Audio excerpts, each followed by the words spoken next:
Nunca olvidaré la forma en que mi corazón se rompió esa noche, como si hubiera sido un cristal arrojado contra el suelo frente a todos. Mi hija cumplía 30 años, y yo había esperado con ansias ese día, convencido de que sería una celebración en la que, por fin, ella reconocería todo lo que hice por ella, que había soñado con abrazarla, con escuchar un gracias, papá, que recompensara en un instante tantas noches de desvelo, tantas jornadas de trabajo en las que mi espalda crujía bajo el peso de los años, pero que yo soportaba porque creía que valía la pena. Entré al salón decorado con luces brillantes, con mesas repletas de flores y copas que reflejaban el resplandor de los candelabros, y pensé que aquel era un escenario digno de vernos sonreír juntos. Pero lo que ocurrió esa noche no fue una fiesta, fue mi condena pública. Todo comenzó con un brindis. Ella, mi niña, porque para mí siempre lo será, aunque sus labios me escupan veneno, tomó la copa con delicadeza y se dirigió al centro del salón. Sus ojos brillaban, su vestido resplandecía, y la multitud de invitados la miraba con admiración. Yo esperaba escuchar mi nombre en sus labios, aunque fuera de forma sencilla, quizá un gesto de agradecimiento. Me incliné hacia adelante en la mesa, el corazón acelerado esperando que pronunciara la palabra «papá», y entonces, con una sonrisa amplia y una voz firme, señaló a su suegro, ese hombre de traje caro y mirada soberbia, y lo rodeó con un abrazo. «Este es mi verdadero padre», dijo con una seguridad que heló mi sangre. El silencio duró apenas unos segundos, pero para mí fue una eternidad. Y después, como una ola que arrasa sin piedad, vino el estruendo de los aplausos. Todos, absolutamente todos aplaudieron. Algunos se levantaron, otros sonrieron con complicidad, y yo sentí que el piso desaparecía bajo mis pies. Me quedé inmóvil, con la copa entre las manos, observando la escena como si no perteneciera a mi propia vida. No podía comprenderlo, no podía asimilar que la hija que crié con mis manos, a la que alimenté, vestí y eduqué, se entregara de esa forma al abrazo de otro hombre, negando públicamente mi existencia. Lo peor no fueron los aplausos, ni las risas, ni las miradas que me esquivaban como si yo fuera un extraño en aquella celebración. Lo peor fue cuando ella giró la cabeza hacia mí y, sin pestañear, dijo en voz alta: «Papá, puedes irte ya». Su voz no tenía rastro de cariño, ni siquiera de respeto. Era una orden, seca, cruel, dicha con la frialdad de quien barre con un gesto la memoria de toda una vida. Me quedé sentado, sin reaccionar, esperando que se corrigiera, que dijera que era una broma. Pero no lo hizo, y entonces las carcajadas de algunos invitados llenaron el vacío, como cuchillos que se clavaban en mi pecho. Me levanté lentamente, con la dignidad temblando en mis manos. Sentí que todos los ojos me seguían mientras caminaba hacia la puerta. Algunos apartaban la mirada por vergüenza, otros me observaban con desprecio, como si yo fuera una figura patética que debía desaparecer del cuadro perfecto de la fiesta. Mientras avanzaba, los recuerdos comenzaron a invadirme. El primer cumpleaños que le organicé con apenas unas monedas, los zapatos nuevos que le compré cuando no tenía dinero ni para los míos, las noches en que su fiebre me desvelaba y yo rogaba a Dios que no se la llevara. Todo eso ardía dentro de mí mientras sus palabras, esas malditas palabras, retumbaban una y otra vez. «Este es mi verdadero padre». Al llegar a la puerta del salón, me detuve un instante. Quise volverme, enfrentarla, gritarle a todos la verdad de quién era yo, de lo que había hecho, de cómo nadie allí habría visto a esa mujer convertirse en adulta si no fuera por mí. Pero me contuve. Había algo en su mirada, esa mezcla de desprecio y satisfacción, que me dijo que si hablaba, ella solo se reiría más. Y entonces decidí guardar silencio, porque entendí que había algo más detrás de su gesto, algo que no podía explicar en ese momento, pero que ardía como un secreto. Esa noche no terminó allí. Cuando crucé la puerta, todavía con el eco de los aplausos y las risas, escuché el ruido del micrófono. Era mi yerno. Su voz se alzó fuerte, temblorosa, cortando el ambiente. «Ya basta», dijo, y el murmullo de los invitados se apagó. Yo, con la mano aún en la manilla de la puerta, me quedé congelado. Lo escuché tomar aire y añadir: «Hay algo que todos ustedes deben saber, algo que cambiará esta historia para siempre». Y entonces, sin quererlo, me vi obligado a detener mi partida, porque lo que estaba por revelar era tan grande que ningún corazón, incluido el mío, estaba preparado para escucharlo. Ese fue el verdadero inicio de todo. No mi humillación, no el abrazo con el impostor, no las risas. El verdadero inicio fue la voz de mi yerno, retumbando en aquel salón como un trueno, anunciando que la verdad estaba a punto de salir, aunque nos destrozara a todos. El abrazo que vi aquella noche no fue un gesto de cariño inocente, fue un golpe seco en el alma, un destierro público de mi papel como padre. Mientras mi hija rodeaba con sus brazos a ese hombre, su suegro, el impostor, la sala entera se volcaba en aplausos. Sus manos, que un día fueron tan pequeñas que cabían entre mis dedos endurecidos por el trabajo, ahora se aferraban al cuello de otro con una devoción que nunca me ofreció a mí. Esa imagen quedó grabada como un tatuaje maldito en mi memoria. Era como si con ese abrazo me borrara de su historia, como si reescribiera de golpe toda nuestra vida, adjudicándole a un extraño los años de sacrificio que yo había entregado sin condiciones. Lo que más me atormentaba en ese instante no era el gesto en sí, sino la manera en que lo pronunció, con esas palabras que resonaron como campanas fúnebres. Este es mi verdadero padre. Al oírlas, sentí que algo dentro de mí se desgarraba, como si me hubieran arrancado un órgano sin anestesia. No era solo un insulto, era una negación de todo lo que habíamos compartido.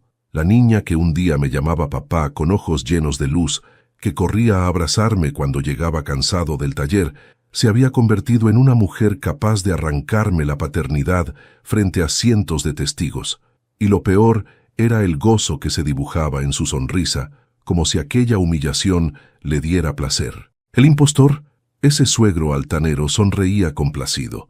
Sus ojos brillaban con soberbia, como si hubiera ganado una batalla silenciosa que llevaba años librando contra mí.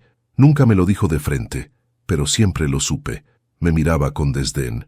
Me consideraba un hombre vulgar, un obrero sin clase, indigno de ocupar el lugar de padre en la vida de mi hija. Lo veía en sus gestos, en la forma en que corregía sus palabras con cortesía fingida, en la manera en que siempre encontraba excusas para opacar mi presencia en las reuniones familiares.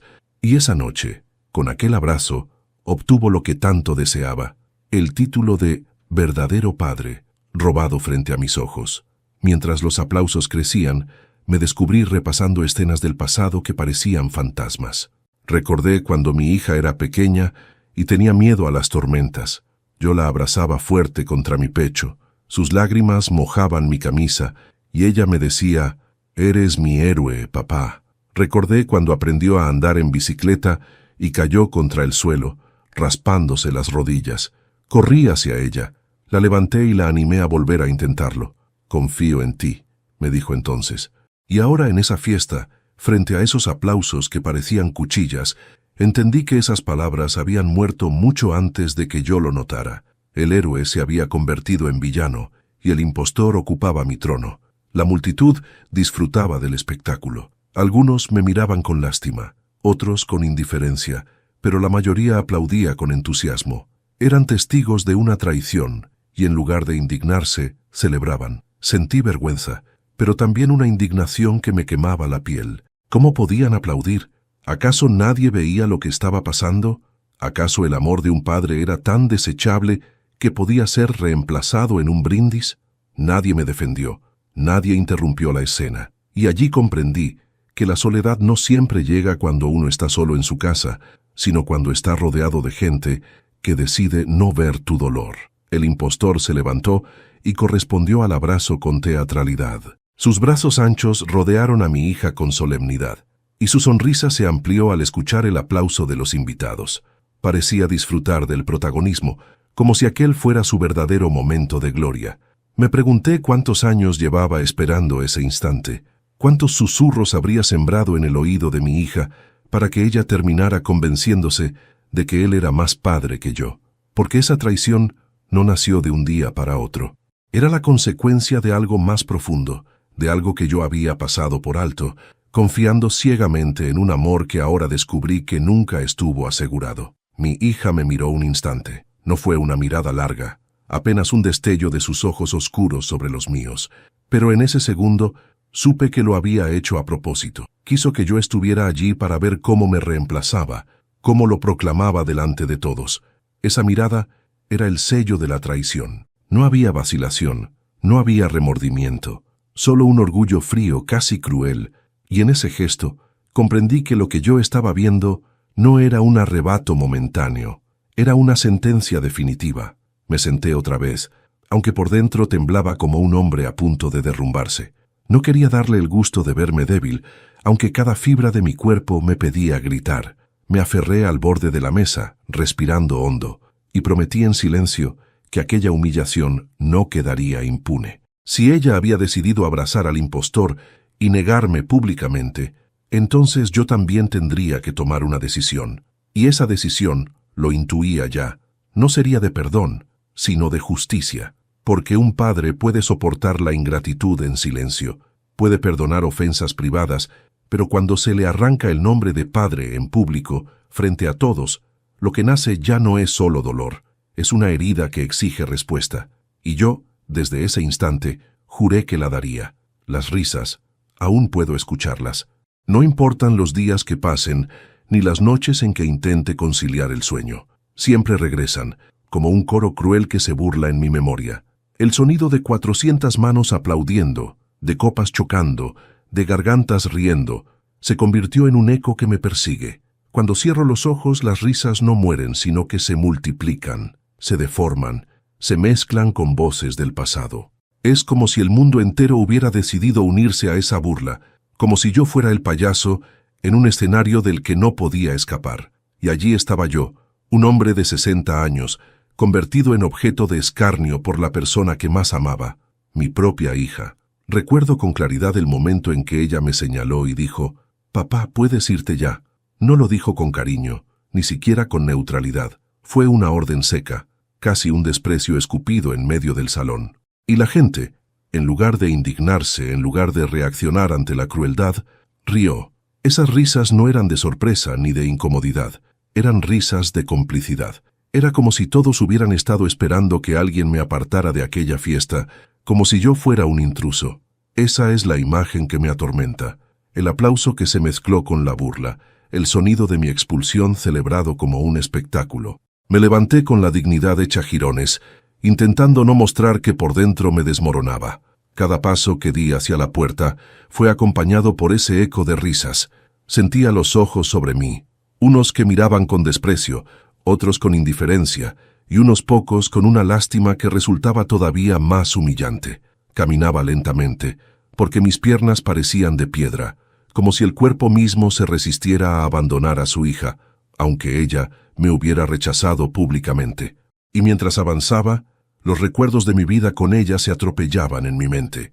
Era como si mi corazón, herido y sangrante, intentara recordarme todo lo que había hecho, como un último intento desesperado por convencerme de que aquello no podía estar pasando. Vi en mi mente la primera vez que la llevé a la escuela. La recuerdo con su uniforme demasiado grande para su cuerpo, con el cabello trenzado por su madre y la mochila colgando en la espalda. La tomé de la mano y ella, nerviosa, apretaba mis dedos con fuerza. «No me sueltes, papá», me dijo, y yo le prometí que nunca lo haría. Ahora, décadas después, me había soltado ella, no la mano, sino el corazón entero, y lo había hecho con el desprecio más frío. Sentí que mi promesa rota pesaba sobre mis hombros como una condena. Cada risa que resonaba detrás de mí era un recordatorio de mis sacrificios olvidados. Recordé cuando ella enfermó de varicela y yo pasaba las noches despierto, cambiándole las sábanas manchadas de fiebre mientras su madre dormía agotada. Recordé los días en que trabajé horas extras para comprarle un vestido que quería y cómo brillaron sus ojos cuando se lo entregué. Recordé su primera bicicleta, los paseos al parque, los abrazos al regresar del trabajo. Todo eso, que para mí eran tesoros, para ella eran piedras lanzadas al río del olvido. Y el eco de las risas me decía que todo había sido en vano. Llegué a la puerta, pero no la crucé de inmediato. Puse la mano sobre la manija y me detuve. Por un momento pensé en girarme, en enfrentar a todos y gritar la verdad. Quise decirles quién era yo, lo que había hecho, lo que me había costado criarla, lo que significaba para mí ser su padre. Quise reclamar mi lugar, pero no lo hice, porque entendí que nada de lo que dijera borraría lo que ya se había visto. Las palabras de ella habían sido más poderosas que cualquier defensa mía. Yo ya había sido condenado, y los aplausos eran el martillo del juez sellando la sentencia. Y entonces ocurrió algo inesperado. Justo cuando estaba a punto de salir, escuché el chirrido del micrófono. Una voz se alzó sobre el bullicio, y el murmullo se apagó. Era la voz de mi yerno. «Basta», dijo, con un tono que retumbó en el salón. Su firmeza fue como un rayo que partió el aire. Me quedé inmóvil, con la mano aún en la puerta, sin atreverme a dar el paso final. Giré ligeramente la cabeza y lo vi, de pie, con el rostro serio, los ojos encendidos, el micrófono temblando en su mano. El salón, que segundos antes era una fiesta de risas, cayó en un silencio sepulcral. «Hay algo que todos deben saber», continuó. Sus palabras eran un preludio, una campana anunciando que lo que estaba por venir no sería cualquier revelación, sino algo que cambiaría todo. Los invitados dejaron las copas sobre las mesas. Los músicos bajaron sus instrumentos. Mi hija lo miraba con desconcierto, y yo, paralizado, entendí que ese instante sería el verdadero punto de quiebre. El eco de las risas murió, y en su lugar nació un silencio cargado de expectación. Y yo supe que lo que estaba a punto de escuchar no solo cambiaría mi vida, sino también la de todos los presentes. El salón entero estaba en silencio. No era el silencio de respeto, ni el de incomodidad. Era el silencio tenso de quienes presienten que algo va a estallar y no pueden apartar la vista. Mi yerno, aún con el micrófono en la mano, miraba a los invitados como si estuviera en un tribunal. Sus ojos estaban firmes, pero su respiración lo traicionaba. Se notaba que aquella decisión no había sido fácil. Yo lo observaba desde la puerta, a medio paso de marcharme, y por primera vez desde que entré a ese salón no me sentí invisible. Todas las miradas ya no estaban sobre el impostor abrazado por mi hija, sino sobre ese hombre que, contra todo pronóstico, había decidido hablar. «Basta de aplausos», dijo con voz temblorosa pero firme. «Hay algo que necesitan escuchar. Algo que cambiará lo que todos creen». El murmullo de los presentes intentó resurgir, pero él alzó la mano y el silencio volvió a imponerse. Yo podía ver el desconcierto en el rostro de mi hija. Sus labios se abrieron en un gesto de protesta, pero el yerno no le dio espacio. Continuó con una fuerza que parecía alimentada por años de verdades guardadas. «Este no es su verdadero padre», señaló con la voz quebrándose, pero no apuntaba hacia mí, sino hacia el suegro. El salón entero contuvo la respiración. «Y ustedes lo saben», añadió, mirando directamente a algunos familiares que desviaron los ojos con incomodidad. Yo sentí que el aire me faltaba. ¿Qué estaba diciendo? ¿Qué secreto guardaba en esa garganta a punto de romperse? Mi hija, nerviosa, se adelantó hacia él. «Cállate, por favor», le susurró, pero el micrófono captó la súplica y el murmullo de los invitados se transformó en un oleaje de sorpresa. Él, sin mirarla, continuó. «He callado demasiado tiempo. He visto cómo este hombre, con dinero y palabras dulces, se ganó un lugar que no le pertenece. He visto cómo sembraba envenenadas ideas en tu mente, haciéndote creer que tu padre era un estorbo y que él era el verdadero. Pero hoy no voy a permitir que se siga repitiendo esa mentira». Un suspiro colectivo recorrió la sala. El impostor, todavía con la sonrisa congelada, se levantó lentamente de su asiento, intentando mantener la compostura. «No sabes de lo que hablas», murmuró, pero la seguridad de su voz se tambaleaba. Y mi yerno, mirándolo con una mezcla de furia y determinación, respondió: «Sí sé, y si no hablo ahora terminarás destruyendo a esta familia». Yo sentía que las piernas me flaqueaban. Era posible que aquel hombre hubiera estado trabajando en las sombras contra mí, incluso más de lo que yo había imaginado. Era posible que todo el desprecio de mi hija tuviera raíces en palabras sembradas con cuidado durante años. La idea me revolvía las entrañas, pero a la vez me daba un extraño alivio.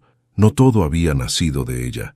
Había alguien detrás, manipulando, alimentando ese desprecio. El yerno bajó la voz, aunque el micrófono amplificaba cada palabra. Yo mismo escuché las conversaciones. Escuché cómo hablaba de Manuel, de ti, suegro, diciendo que era un hombre acabado, que no servía, que solo era útil para poner dinero. Escuché cómo envenenabas a mi esposa, diciéndole que no debía sentir gratitud, que todo lo que tenía era poco comparado con lo que tú podías darle. Tú construiste esta farsa, y hoy mi esposa ha repetido tus palabras como si fueran suyas. Pero no, hoy no voy a permitir que sigas ocultándote detrás de su voz. El salón era un campo de batalla en silencio. Nadie se movía. El impostor se puso de pie, el rostro desencajado, intentando negar con la cabeza, pero ya era tarde. Las semillas estaban expuestas a la luz. Mi hija se llevó las manos a la cara, como si de pronto entendiera el alcance de lo que ocurría. Y yo, desde mi lugar en la puerta, sentí un dolor aún más profundo, porque lo que mi yerno decía podía ser verdad, pero también significaba que mi hija había elegido ese veneno en lugar de mi amor. Él terminó con una frase que aún resuena en mis oídos.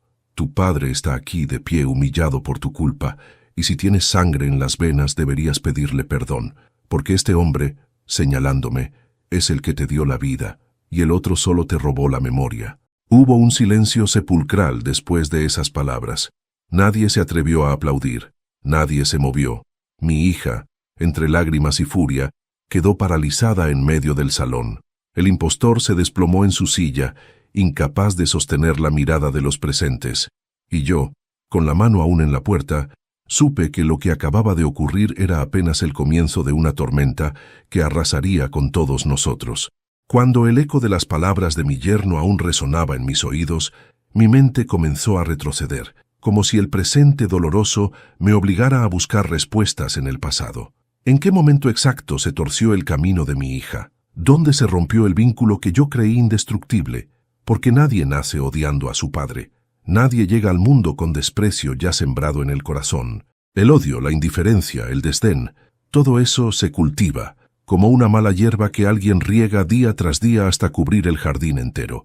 Y entonces empecé a repasar la infancia de mi hija, no con la dulzura con la que solía recordarla, sino con los ojos dolorosamente abiertos de quien por fin entiende que cada gesto, cada palabra, cada omisión, fue un ladrillo en el muro que ahora me separaba de ella. La primera imagen que me vino a la mente fue la de ella, con apenas 3 años jugando en el piso de la sala, mientras yo terminaba de arreglar una puerta rota. Recuerdo que se acercó y con torpeza infantil quiso pasarme un clavo, imitando mis movimientos. Sus ojitos brillaban de orgullo al creer que me estaba ayudando. Yo la levanté y la senté en mis rodillas, diciéndole, «Tú eres mi mejor ayudante». Sus carcajadas llenaron la habitación. En ese instante, yo estaba seguro de que nuestra unión sería eterna, que nada ni nadie podría quebrar la ternura de esos años. Pero ahora, mirando atrás, me pregunto, ¿cuándo se borró ese brillo de sus ojos? ¿Cuándo dejé de ser su héroe para convertirme en su estorbo? La respuesta, quizás, estaba en pequeños episodios que en su momento no supe interpretar. Recuerdo cuando tenía 7 años y volvió de la casa de sus abuelos maternos diciendo, «El abuelo dice que tú trabajas demasiado y que mamá estaría mejor con otro hombre». Me quedé helado. Le respondí con calma, tratando de desviar sus palabras. Pero esa frase se quedó conmigo como una espina. Era una semilla temprana de duda, de desconfianza hacia mí, plantada en la mente de una niña demasiado inocente para defenderme. No lo vi entonces, pero ahora comprendo que ese tipo de comentarios no eran aislados, eran gotas constantes, un goteo silencioso que con los años formó un río que la arrastró lejos de mí. Hubo un día, cuando ella tenía 12 años, que regresó de la escuela llorando porque no tenía zapatillas de marca como sus compañeras.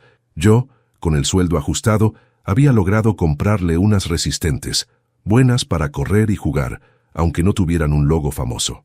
Esa noche me miró con ojos rojos y me dijo, «Ojalá mi mamá se hubiera casado con alguien que pudiera darme lo que merezco». No entendía de dónde venían esas palabras, pero dolieron como látigos.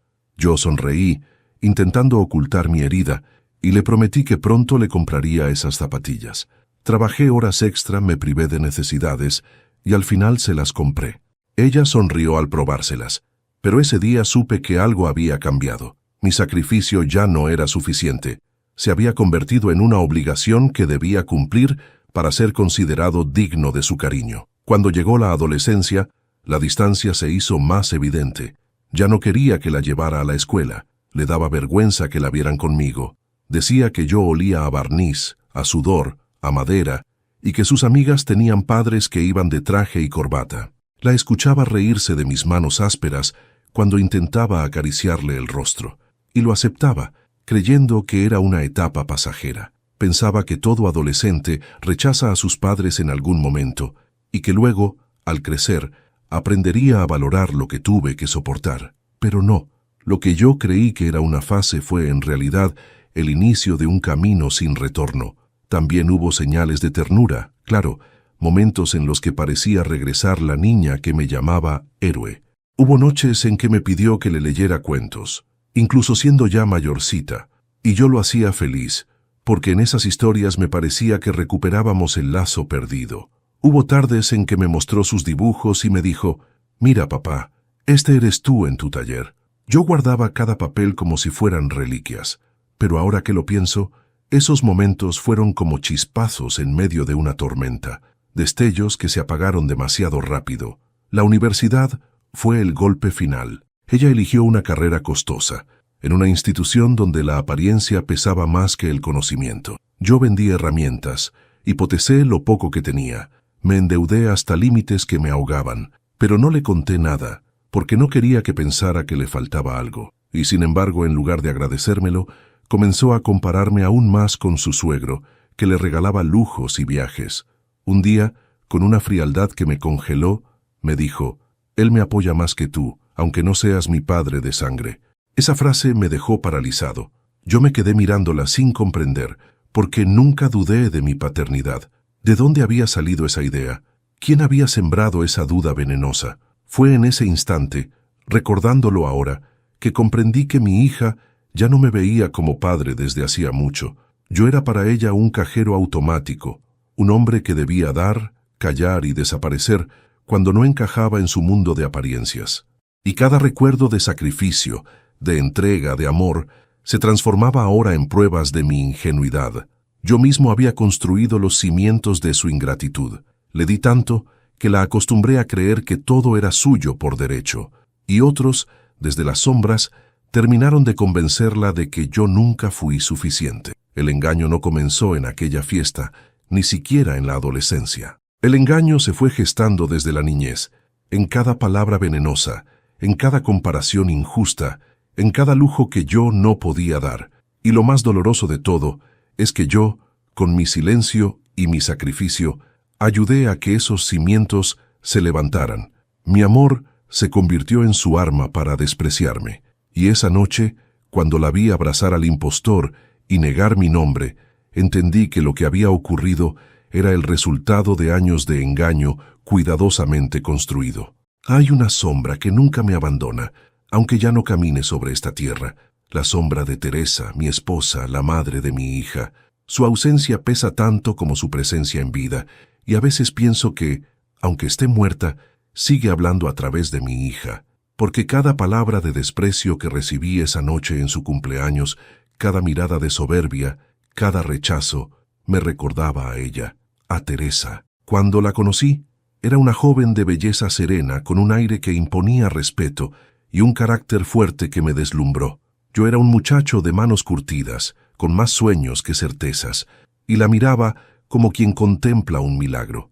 No tenía riquezas que ofrecerle, apenas un salario justo y un futuro incierto, pero sí tenía un amor incondicional que me ardía en el pecho, y creí que bastaría. ¡Qué ingenuo fui! Teresa siempre deseó más de lo que yo podía darle, y aunque al principio lo ocultaba tras sonrisas y caricias, con los años fue dejando ver que lo que yo ofrecía no era suficiente. Nuestro matrimonio estuvo marcado por silencios que dolían más que los gritos. Ella nunca me insultó abiertamente, nunca me faltó el respeto en público, pero cada gesto, cada comentario en voz baja, me iba colocando en un rincón. Recuerdo que cuando la economía estaba difícil y yo llegaba agotado del taller, ella me decía, «Ojalá pudieras ofrecerle a tu hija algo más, no solo esfuerzo». Esa frase, repetida en distintas formas, fue como un martillo constante que me golpeaba. Yo me quedaba callado, creyendo que el silencio era la mejor manera de mantener la paz.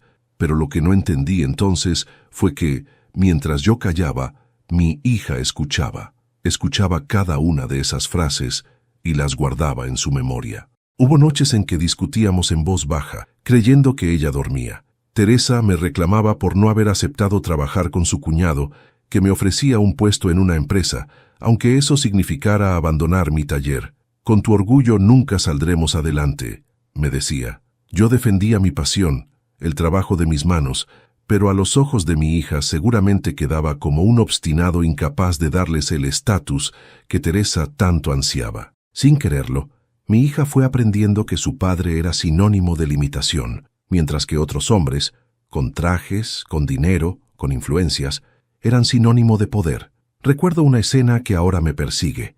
Mi hija tendría unos 10 años. Había sacado una calificación sobresaliente en la escuela y yo la felicité con entusiasmo, prometiéndole que la llevaría al parque a celebrarlo. Pero Teresa la tomó entre sus brazos y le dijo en voz baja, creyendo que yo no escuchaba: «Ojalá tu padre pudiera darte algo mejor que un paseo». Esa frase cayó como veneno en el corazón de la niña. Yo lo vi en sus ojos. La ilusión del parque se apagó de golpe, y ese día comprendí que mi amor, por puro y honesto que fuera, ya no era suficiente para ella. La muerte de Teresa no cambió nada, o mejor dicho, lo cambió todo, pero para peor. Porque cuando murió, yo pensé que mi hija y yo nos acercaríamos más, que nos uniríamos en el dolor y que juntos reconstruiríamos nuestra vida. Pero ocurrió lo contrario. Su ausencia se convirtió en un eco constante de sus reproches. Mi hija repetía frases de su madre como si fueran verdades indiscutibles. A veces, sin mirarme, murmuraba: «Mamá decía que no sabías soñar», o «Mamá siempre decía que merecíamos algo mejor». Cada palabra era una daga, porque no solo me hería, sino que me recordaba que incluso muerta, Teresa seguía envenenando la relación entre mi hija y yo. La sombra de Teresa se volvió un espectro en nuestra casa. En cada decisión importante, mi hija se preguntaba qué habría pensado su madre, y rara vez me consultaba a mí. Cuando conoció a su actual esposo, recuerdo que dijo: «Mamá habría estado orgullosa de que yo eligiera a alguien como él». Y yo, aunque me dolió, me callé, porque ya estaba acostumbrado a ser el hombre de segunda, el que estaba allí por obligación, no por elección. Ahora, al recordar todo eso, me doy cuenta de que aquella humillación en su cumpleaños fue solo la culminación de un proceso que comenzó mucho antes. Teresa, con sus palabras, con su inconformidad, fue sembrando en mi hija la idea de que yo no era suficiente, y aunque ya no esté, su voz sigue viva en la memoria de mi hija, transformada en desprecio hacia mí. La sombra de Teresa me acompaña aún hoy, oscura y fría, como una condena que nunca termina. Esa noche, cuando vi a mi hija abrazar a su suegro y negarme, sentí que no era solo ella quien me rechazaba. Era Teresa, desde la tumba, riéndose de mí una vez más. El hombre al que mi hija llamó verdadero padre no era más que un impostor cuidadosamente disfrazado. Lo he observado durante años, siempre en silencio, siempre desde un rincón, como un lobo que acecha el rebaño hasta encontrar el momento de atacar. Se llama Ernesto, pero en mi mente lo he bautizado de otra manera: el falso padre. No porque haya usurpado mi lugar de manera inocente, sino porque lo hizo con premeditación, con cálculo, con esa frialdad que solo tienen los hombres acostumbrados a ganar terreno sobre los demás sin que se note la invasión. Ernesto apareció en la vida de mi hija como una presencia amable. Al principio era el hombre educado que la trataba con atenciones, que le regalaba palabras bonitas, que la hacía sentir parte de su familia política como si la estuviera adoptando. Yo lo veía acercarse con flores, con sonrisas, con frases cargadas de halagos, y mi hija, ávida de reconocimiento, absorbía cada gesto como si fuera un tesoro. Yo intentaba decirme a mí mismo que no había nada malo en ello, que todo padre sueña con ver a su hija querida por la familia de su esposo. Pero había algo en su mirada que me incomodaba, esa manera de mirarme de arriba abajo, con desprecio disfrazado de cortesía, como si cada vez que me veía pensara: «Tú no mereces estar aquí, yo sí». Lo que empezó como pequeños gestos de amabilidad fue creciendo en influencia. Ernesto se convirtió en consejero, en confidente, en la voz que mi hija escuchaba con atención. Si yo le daba un consejo, ella lo ponía en duda, pero si él decía exactamente lo mismo, ella lo aceptaba como verdad absoluta. Con el tiempo, comenzó a mencionarlo en nuestras conversaciones más de lo que mencionaba a su propio padre. Ernesto piensa que Ernesto me dijo que, hasta que un día me dijo directamente, «Papá, Ernesto me entiende mejor que tú». Esa frase, que debería haber encendido todas mis alarmas, me paralizó, porque me di cuenta de que ya no era un simple suegro. Se había infiltrado en el espacio más íntimo de nuestra relación, desplazándome sin que yo pudiera defenderme. Ernesto tenía un arma poderosa, el dinero. Mientras yo me esforzaba en dar lo que podía con mi trabajo, él aparecía con regalos costosos, viajes, cenas en lugares elegantes. Mi hija, criada entre mis sacrificios, empezó a comparar. Ya no veía el valor de las horas extras que yo hacía para pagarle la universidad, sino que se deslumbraba con los lujos que él podía ofrecerle sin esfuerzo. Y Ernesto, consciente de esa diferencia, no la desaprovechó. Cada regalo suyo era una piedra en el muro que me separaba de mi hija.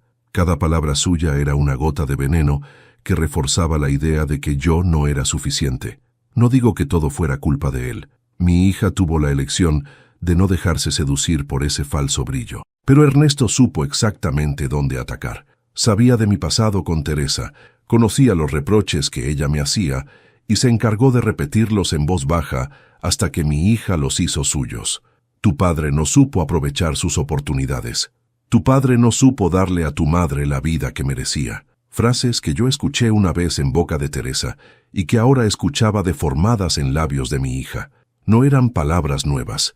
Eran ecos que Ernesto había reavivado, como brasas que nunca dejó apagar. Recuerdo un día en particular. Habíamos tenido una discusión, mi hija y yo, porque ella quería un coche que estaba fuera de mi alcance. Le expliqué que no podía, que estaba pagando aún parte de su universidad. Lloró, me gritó que siempre tenía excusas y salió de casa golpeando la puerta. Esa misma semana Ernesto apareció con el coche que ella quería, con un lazo rojo enorme en el techo. La sonrisa en el rostro de mi hija al recibirlo fue como una daga en el mío. No solo me había robado el lugar de padre proveedor, también había convertido mi no puedo en una confirmación de que yo era, según él, un fracasado. A partir de entonces, Ernesto se convirtió en el centro de sus frases de gratitud. Lo llamaba ejemplo, lo presentaba como un modelo a seguir, y yo, cada vez más arrinconado, veía cómo mi lugar se desmoronaba. Hasta que llegó el golpe final, esa noche en su cumpleaños, cuando lo abrazó y lo nombró su verdadero padre. En ese instante comprendí que Ernesto no había ganado solo con dinero ni con halagos, sino con años de una guerra silenciosa en la que yo, sin darme cuenta, nunca había tenido oportunidad de vencer. Lo observé mientras todos aplaudían. Su sonrisa no era de alegría, era de triunfo. No necesitaba decirlo, su mirada me lo gritaba. Él había logrado lo que siempre quiso, robarme lo más sagrado, el amor de mi hija, y yo, impotente, era testigo de mi propia derrota. Pero algo me decía que esa batalla no estaba terminada, porque mientras todos aplaudían, mi yerno sostenía el micrófono y su verdad estaba a punto de derrumbar el castillo de apariencias que Ernesto había construido. Y yo, en lo más profundo de mi ser, supe que la máscara del falso padre no resistiría mucho más. Hay algo que duele más que un insulto. Descubrir que el desprecio no nació en un instante, sino que fue creciendo lentamente, como una semilla maldita que alguien plantó en el corazón de mi hija y que yo, sin darme cuenta, ayudé a regar con mis propios silencios. Porque nadie pasa de amar a su padre a odiarlo de un día para otro. El desprecio se cultiva, se alimenta, se fortalece con gestos, comparaciones y palabras que, gota a gota, van moldeando la visión que un hijo tiene de su padre. Y en el caso de mi hija, esa semilla germinó temprano y yo, ciego de amor, no quise verlo. La primera vez que sentí esa distancia fue cuando tenía apenas 13 años. Había discutido conmigo porque no podía comprarle un vestido de marca que sus amigas usaban. Me gritó, «Tú nunca tienes dinero, nunca puedes darme lo que quiero». Yo me quedé callado, sin defenderme, con el corazón apretado, y le prometí que buscaría la manera de comprárselo. Pero no lo hice de inmediato, y al poco tiempo la vi salir con el mismo vestido, regalo de Ernesto. Sus ojos brillaban, y mientras se miraba al espejo, murmuró, «Él sí sabe cuidarme». Esa frase fue un veneno que no olvidé jamás. Lo que para mí eran límites, para ella eran pruebas de mi incapacidad. La adolescencia se convirtió en un terreno fértil para que ese desprecio creciera.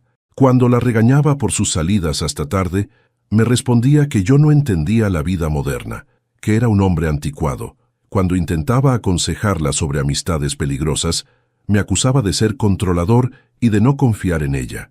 Y cada vez que buscaba refugio en alguien, corría a Ernesto, quien con voz suave le decía lo contrario de lo que yo intentaba enseñarle. Así, lentamente, yo me convertía en la figura autoritaria y limitada, mientras él era el hombre comprensivo, el aliado. Lo que más me dolía no eran sus palabras de rebeldía, porque todo adolescente tiene arranques, sino que esas palabras eran demasiado adultas, demasiado calculadas para ser de ella sola. Eran frases aprendidas, repetidas como lecciones. Recuerdo una vez que me gritó: «Mamá siempre decía que eras un conformista, y Ernesto también lo piensa». La escuché y sentí un hueco abrirse bajo mis pies. No era ella quien hablaba, eran las voces de los muertos y de los vivos conspirando contra mí en su mente. Aún así, nunca dejé de darle lo poco y lo mucho que tenía. Pagué su universidad, aunque me ahogaba en deudas. Vendí herramientas para cubrir sus viajes. Trabajé hasta que mis manos sangraban para que nunca le faltara lo que pedía. Pero mi sacrificio ya no tenía valor. Se convirtió en una obligación. Nunca hubo un gracias, nunca un gesto de reconocimiento. Y lo peor era que cuando le daba algo, lo comparaba con lo que Ernesto le ofrecía, siempre más grande, más brillante, más caro. Mis esfuerzos quedaban siempre en segundo lugar, como si fueran migajas que apenas cumplían una función. Con los años, ese desprecio se normalizó, se volvió su manera de hablarme. Frases como «tú no entiendes» o «ojalá fueras más como Ernesto» se volvieron habituales. Yo tragaba mi dolor, me convencía de que era la juventud, de que el tiempo le abriría los ojos, pero el tiempo no hizo más que endurecerla. Y llegamos a esa noche, a ese cumpleaños en que, frente a todos, me desterró de su vida con una frase. No fue una traición repentina, fue la cosecha amarga de la semilla que se había sembrado hacía años. El desprecio de mi hija no nació solo de la influencia de su madre o de Ernesto, también nació de mí, de mis silencios, de mis renuncias, de haber permitido que otros ocuparan mi lugar en lugar de defenderlo. Fui demasiado paciente, demasiado confiado en que el amor lo curaría todo. Y no. El amor, cuando no se defiende, se desgasta, se deforma y finalmente muere en la mente del otro. Esa noche lo comprendí con una claridad brutal. Mi hija no me odiaba por lo que hice o dejé de hacer, sino porque aprendió a verme como el hombre que nunca fue suficiente. Y esa visión, repetida año tras año, se había convertido en verdad para ella. Ya no era su héroe, ya no era su refugio, era un estorbo del que podía prescindir. Y cuando la vi abrazar al impostor con tanta convicción, entendí que esa semilla había crecido hasta convertirse en un árbol enorme, cuyas raíces se aferraban a su corazón. Un árbol regado por Ernesto, abonado por Teresa y permitido por mi silencio. El desprecio de mi hija no fue un rayo que cayó de repente, fue un incendio que ardió durante años, hasta consumir todo lo que alguna vez nos unió. Y en el humo de ese incendio, yo me quedé de pie reducido a cenizas, pero con una nueva llama naciendo en mi interior, la llama de la justicia. El murmullo de la gente había desaparecido. El salón, que minutos antes era un río de risas, aplausos y copas tintineando, ahora estaba enmudecido por la voz firme de mi yerno. Nunca lo había visto así. Siempre fue un hombre reservado, de esos que prefieren observar en silencio antes que hablar. Lo tenía por alguien correcto, sí, pero jamás imaginé que tendría el valor de enfrentarse a su propia esposa y a la familia de ésta en un escenario tan brutalmente público. Y sin embargo, allí estaba, de pie, con el micrófono en la mano, temblando apenas, pero con los ojos firmes, dispuesto a decir lo que todos temían escuchar. Este hombre, dijo señalándome, no es un estorbo, como algunos aquí lo han hecho parecer. Es el verdadero padre, el único que merece ese nombre.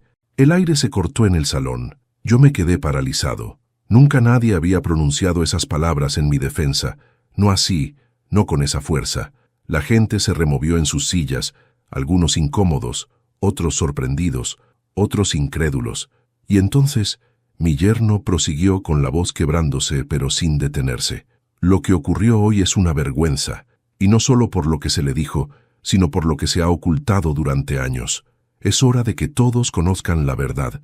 Mi hija se levantó de golpe, corriendo hacia él. «Basta, por favor, no digas nada», le suplicó jalándole del brazo. Sus ojos estaban desorbitados, como si supiera exactamente de qué verdad hablaba. Pero él la apartó con suavidad y la miró con un dolor extraño, como quien ama pero no soporta más la mentira.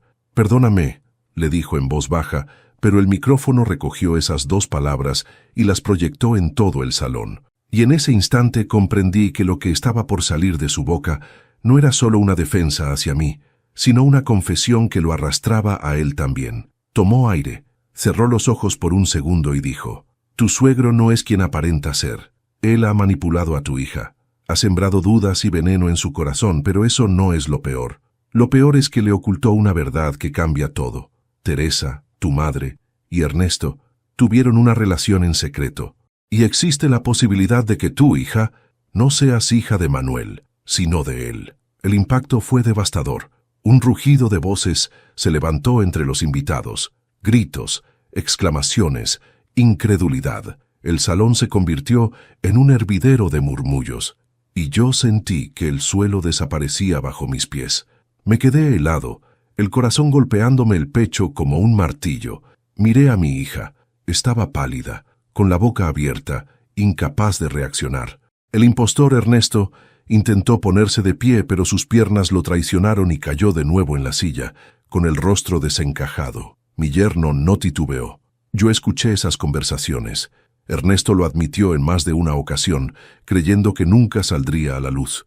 Dijo que había amado a Teresa en secreto, que la acompañó en los momentos en que Manuel estaba trabajando, que hubo noches en las que ella no estuvo sola. Y aunque nunca se comprobó oficialmente, él siempre insinuó que tu hija podría ser suya.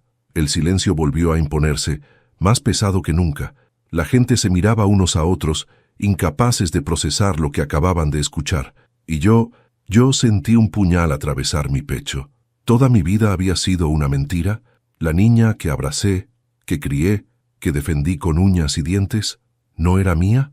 Mis manos temblaban. Una parte de mí gritaba que no podía ser cierto, que era un invento cruel. Pero otra parte, la más herida, recordaba todas las veces que Teresa me miró con un silencio extraño, todas las noches que se quedó fuera de casa, todas las palabras ambiguas que yo nunca quise descifrar. Mi hija gritó entonces, con lágrimas en los ojos: «Mientes, eso no puede ser cierto». Pero su voz no tenía fuerza. Era un grito de desesperación más que de convicción. Ernesto, al borde del colapso, intentó hablar. Eso fue hace muchos años. No significó nada, pero sus palabras cayeron como piedras en un pantano. Ya nadie le creía. Nadie podía salvarlo de esa revelación. Y yo, de pie en la puerta, comprendí que ese era el verdadero motivo de todo, que el desprecio de mi hija, su rechazo, no había nacido solo del veneno de Ernesto ni de las comparaciones con mi pobreza.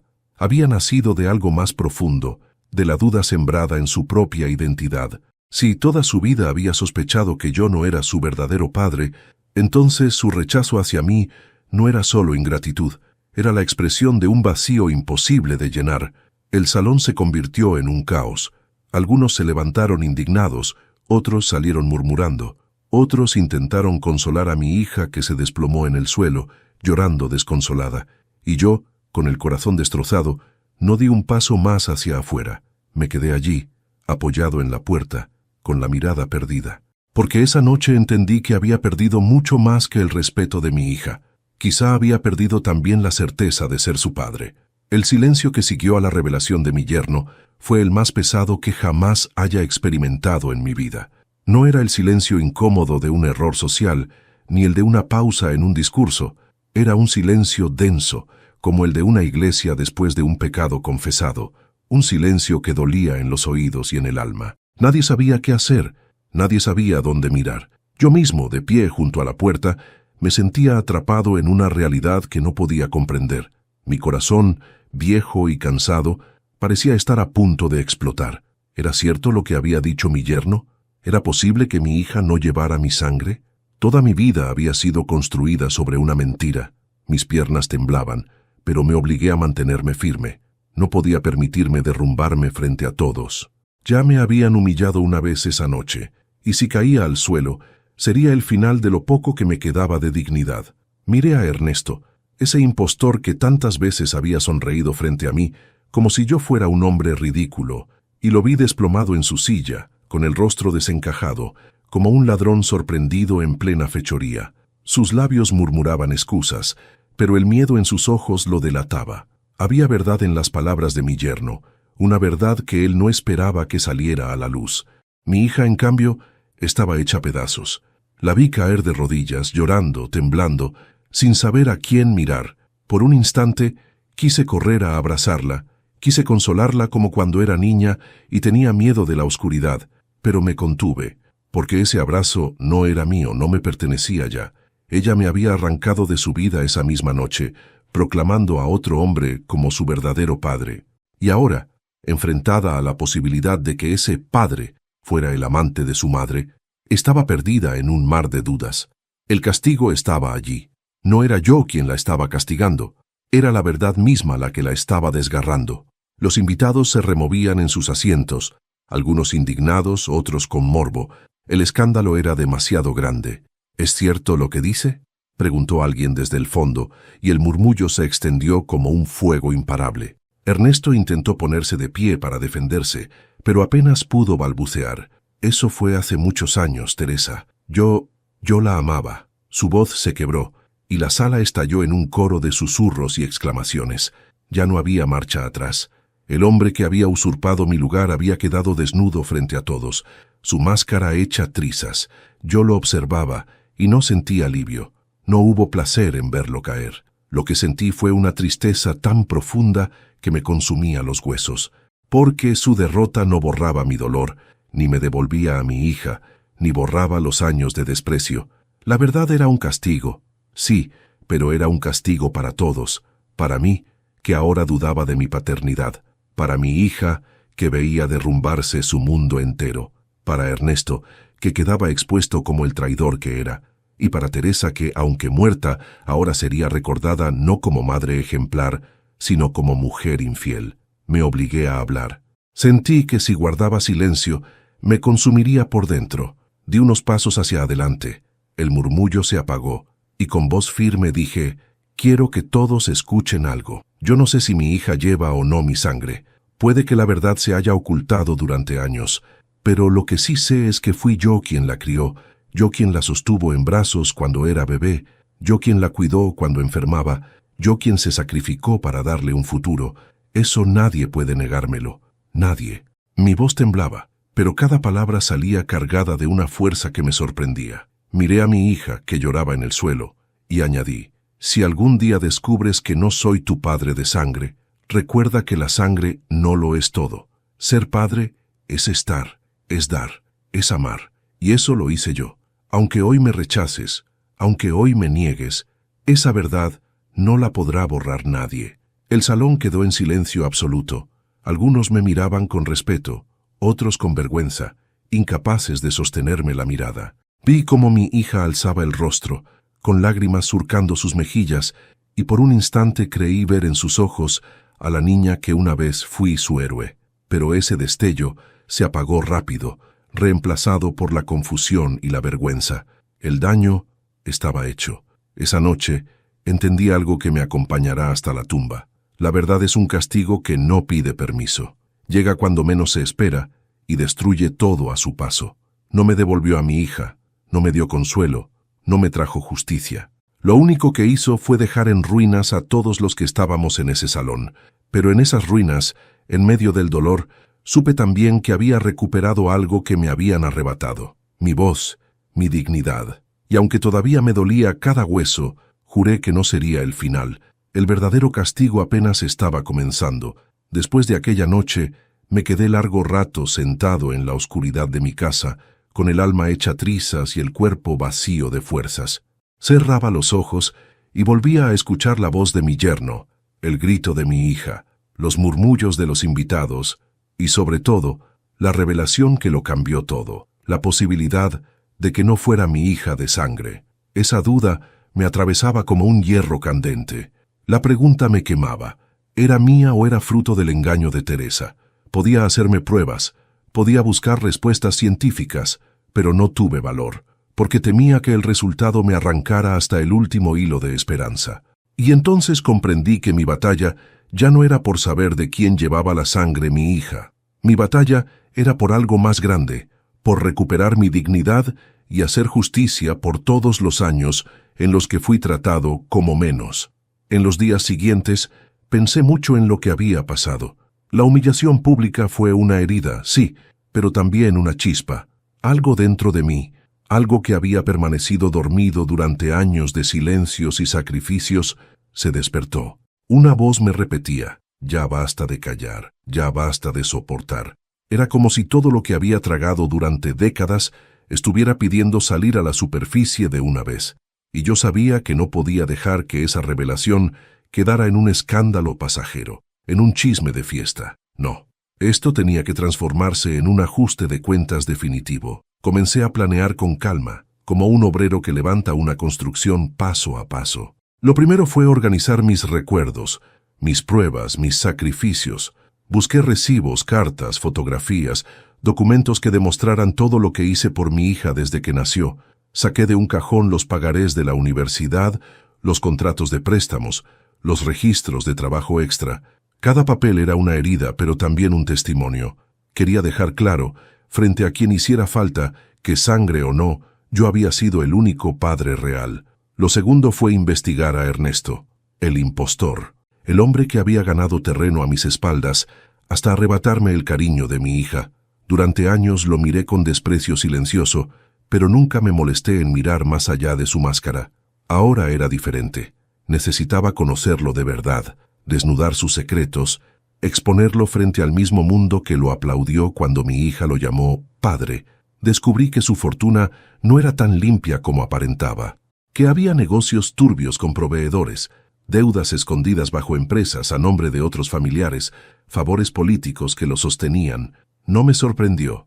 Un hombre capaz de robarme mi lugar en el corazón de mi hija también era capaz de corromper todo lo que tocaba. Mientras recopilaba información, pensé en mi hija, no como la mujer que me echó con desprecio en su cumpleaños, sino como la niña que alguna vez me abrazó con miedo a las tormentas. Y entonces sentí algo extraño. No quería vengarme de ella. Mi hija era víctima también, aunque no lo reconociera. Había sido moldeada por las voces equivocadas, por las comparaciones, por las mentiras de su madre y las manipulaciones de Ernesto. Mi justicia no sería contra ella. No, mi justicia sería contra el hombre que se atrevió a llamarse Padre verdadero, contra el impostor que usurpó lo que yo construí con sangre y sudor. El plan comenzó a tomar forma. No podía hacerlo a los gritos ni con violencia, porque eso solo me haría ver como un viejo resentido. Tenía que ser meticuloso, preciso, inapelable. La justicia debía venir disfrazada de verdad, de pruebas que nadie pudiera rebatir, y al mismo tiempo debía ser pública, tan pública como la humillación que sufrí, porque lo que me hicieron no fue en secreto, fue frente a 400 personas, y la reparación, la venganza, debía ser igual de ruidosa. Una noche, mientras repasaba los documentos, comprendí que tenía en mis manos dos armas: la verdad de la infidelidad de Teresa y Ernesto y las pruebas de sus negocios sucios. Podía usar una, podía usar la otra, o podía usar ambas como un martillo que lo destruyera sin remedio. Pero no tenía prisa. La prisa es enemiga de la justicia. Quería que Ernesto sintiera lo mismo que yo sentí esa noche: la espera, la incertidumbre, el miedo de no saber en qué momento caería el golpe. Mi yerno, que había iniciado el escándalo, vino a verme unos días después. Lo vi llegar con los hombros caídos, como si hubiera envejecido 10 años en una sola noche. Me pidió perdón. No quería hacerte daño, pero no podía seguir guardando silencio, me dijo. Yo lo escuché en silencio, y por primera vez lo miré con respeto. Ese hombre, que había sufrido también el desprecio de su esposa influenciada por Ernesto, había tenido más valor que yo. Le respondí: no me hiciste daño. Abriste una puerta que debía abrirse hace mucho. Y desde ese momento lo supe. No estaba solo en esta batalla. Él sería una pieza clave en mi plan. Pasaron semanas. El escándalo se fue apagando en los rumores de la gente, pero yo seguía trabajando en silencio. Cada día era un ladrillo más en el muro de mi justicia. Contraté a un investigador privado, un hombre discreto que sabía moverse en las sombras, para seguir los pasos de Ernesto. Lo que descubrió fue peor de lo que imaginaba. Cuentas ocultas en el extranjero, sobornos a funcionarios, propiedades compradas con testaferros. Era un imperio construido sobre arena, y yo tenía en mis manos el viento que lo haría caer. No negaré que hubo noches en que dudé. Me preguntaba si no era demasiado tarde, si valía la pena gastar mis últimos años en una venganza. Pero cada vez que recordaba la risa de los invitados, la mirada fría de mi hija cuando me echó y la sonrisa victoriosa de Ernesto al recibir aquel abrazo, el fuego se encendía de nuevo. No era solo por mí, era por la verdad, por la justicia, por todos los padres que alguna vez fueron tratados como sombras. Decidí el lugar donde comenzaría mi revancha, la próxima reunión familiar. Allí, donde todos creían que las apariencias se impondrían otra vez, allí pondría sobre la mesa las pruebas. No habría gritos, no habría insultos, solo documentos, fotografías, verdades irrefutables. Haría que cada persona que aplaudió aquel día viera con sus propios ojos al hombre que celebraron, desnudado de sus máscaras, y cuando la verdad cayera, no habría manera de volver atrás. Esa noche, mientras me acostaba, pensé en Teresa, en lo que diría si me viera ahora, en este plan meticuloso que estaba levantando contra el hombre que alguna vez fue su amante. Tal vez me llamaría cruel, tal vez me acusaría de destruir la memoria de mi hija, pero ya no me importaba.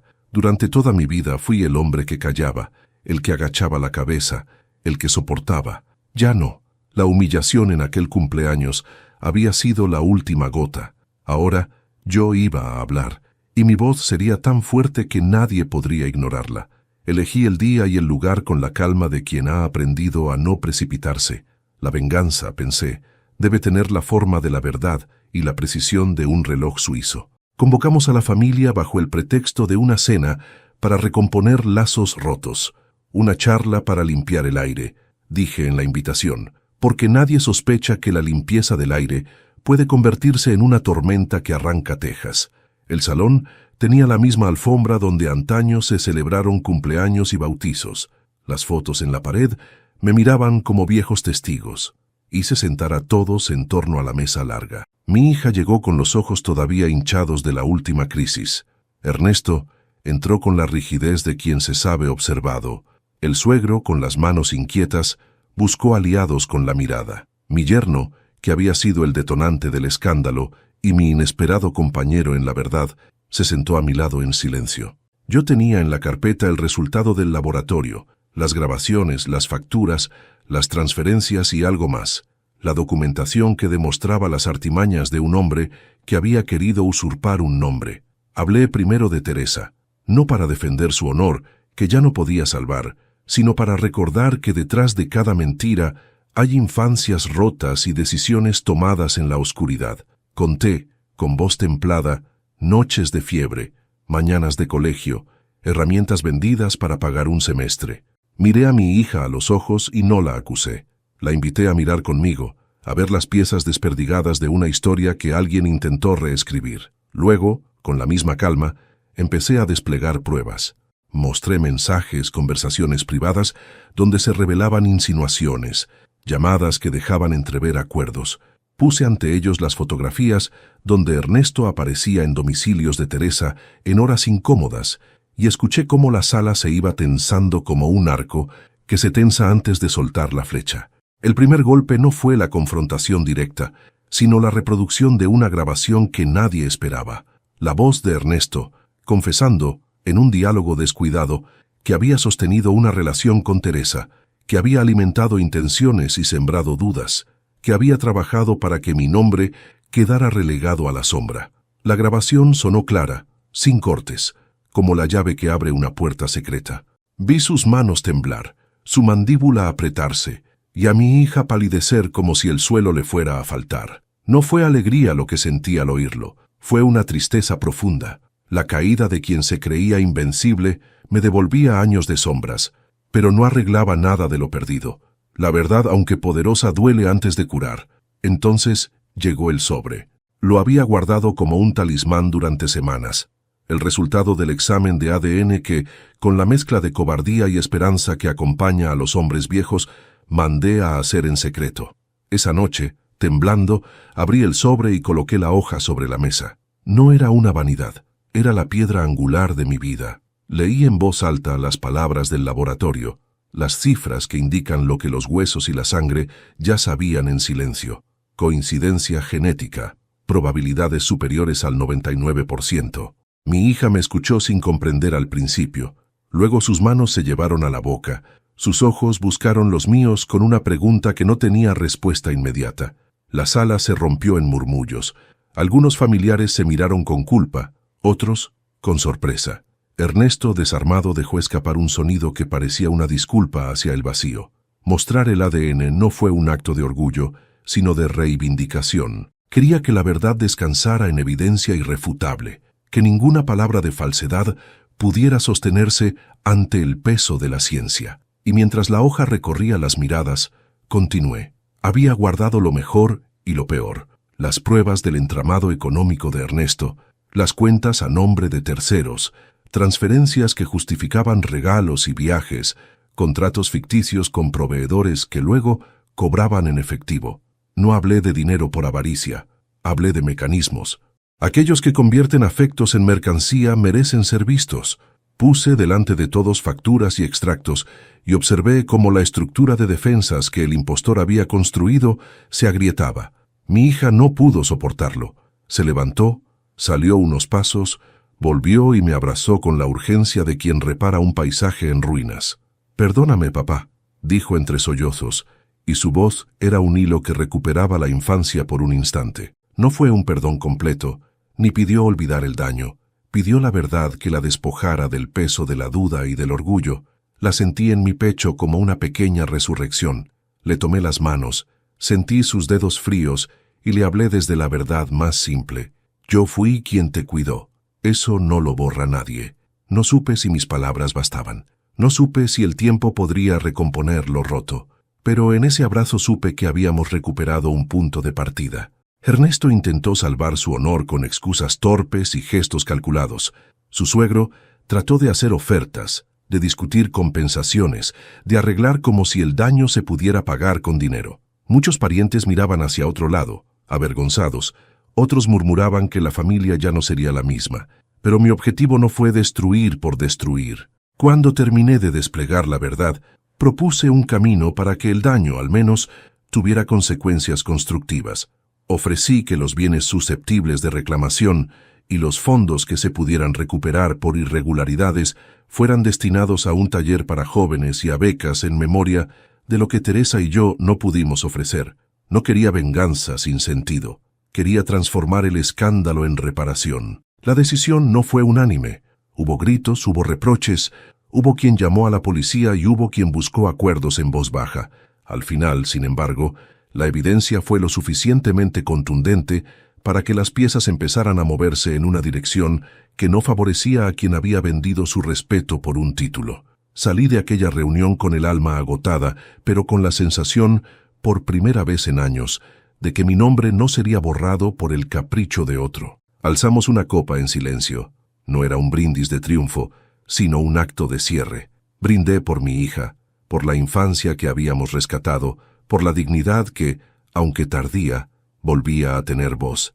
Mientras las primeras sombras de la tarde empañaban los vidrios, pensé en Teresa, en sus defectos y en su ternura, en lo que nos unió y en lo que nos separó. La verdad la había desnudado, la había puesto ante la historia tal como fue. Yo no buscaba que la odiaran, solo quería que ya no sirviera de arma. Me fui a casa con las manos vacías y el corazón menos encogido. La venganza había tomado forma de justicia, y la justicia, cuando es exacta, no entrega placer sino alivio. No recuperé los años robados, no borré las risas que me hicieron sentir pequeño, pero recuperé mi nombre, y con él la posibilidad de volver a mirarme al espejo sin que la voz de un impostor me confunda. Al final, lo que esta historia nos deja es una lección dura. El amor, la confianza y la dignidad son frágiles, y cuando se traicionan dejan cicatrices profundas. A veces la justicia tarda, pero siempre llega, y lo que parecía una derrota se convierte en una verdad que libera. Si esta historia te conmovió, te invito a darle me gusta al video y a suscribirte al canal. Recuerda activar la campanita porque cada día tenemos nuevas historias que tocan el corazón y nos invitan a reflexionar sobre la vida.